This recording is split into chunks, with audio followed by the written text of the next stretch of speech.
സച്ചിനും റീനുവും തിരിച്ചെത്തുന്നില്ല. പ്രേമലു രണ്ടാം ഭാഗം ഉപേക്ഷിച്ചെന്ന് നെസ്ലി. 2024 മലയാള സിനിമയിലെ ഏറ്റവും വലിയ വിജയങ്ങളിലൊന്നായ പ്രേമലുവിൻ്റെ രണ്ടാം ഭാഗം സംബന്ധിച്ച വാർത്തകൾ ആരാധകരെ വലിയ രീതിയിൽ നിരാശയിലാഴ്ത്തുകയാണ്. ചിത്രം ഔദ്യോഗികമായി ഉപേക്ഷിച്ചെന്ന് നടൻ നെസ്ലിൻ സ്ഥിരീകരിച്ചു. തിരക്കഥ പൂർണ്ണതയിലെത്തിക്കാൻ കഴിയാത്തതിനാലാണ് ഇത്തരമൊരു തീരുമാനത്തിലേക്ക് അണിയറ പ്രവർത്തകർ എത്തിയത്.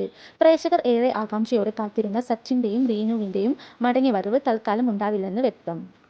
ഒരു അഭിമുഖത്തിൽ നെസ്ലിൻ തന്നെ ഇക്കാര്യം വ്യക്തമാക്കിയത് ആരാധകരെ അക്ഷരാർത്ഥത്തിൽ ഞെട്ടിച്ചു. തിരക്കഥയിൽ വേണ്ടത്ര വ്യക്തതയും പൂർണ്ണതയും കൊണ്ടുവരാൻ കഴിയാത്തതുകൊണ്ട് മാത്രമാണ് ഈ പ്രൊജക്ട് തൽക്കാലം നിർത്തിവെക്കാൻ തീരുമാനിച്ചതെന്ന് പറഞ്ഞു. ഒരു മികച്ച സിനിമയായി ഇത് പുറത്തുവരണമെങ്കിൽ തിരക്കഥ അതിശക്തമായിരിക്കണം. എന്നാൽ നിലവിലെ സാഹചര്യത്തിൽ അതിന് സാധിച്ചിട്ടില്ല. ഭാവിയിൽ എപ്പോഴെങ്കിലും ഈ ചിത്രം സംഭവിക്കുമോ എന്ന കാര്യത്തിൽ ഇപ്പോഴും അവ്യക്തത തുടരുകയാണ്. ഇതൊരു വ്യക്തിപരമായ തീരുമാനമായി കാണാനാണ് അണിയറ പ്രവർത്തകർ ആഗ്രഹിക്കുന്നത്. മികച്ച രീതിയിൽ പ്രേക്ഷകർക്ക് മുമ്പിലെത്തിക്കാൻ കഴിയില്ല എന്ന് തോന്നുമ്പോൾ അതിൽ നിന്ന് പിന്തിരിയുന്നത് തന്നെയാണ് ഒരു നല്ല സിനിമയ്ക്ക് വേണ്ടിയുള്ള തീരുമാനം. ആരാധകർക്ക് നിരാശയുണ്ടെങ്കിലും ടീമിൻ്റെ ഈ സത്യസന്ധതയും കൃത്യതയെയും സിനിമാ പ്രേമികൾ മാനിക്കുന്നുണ്ട്.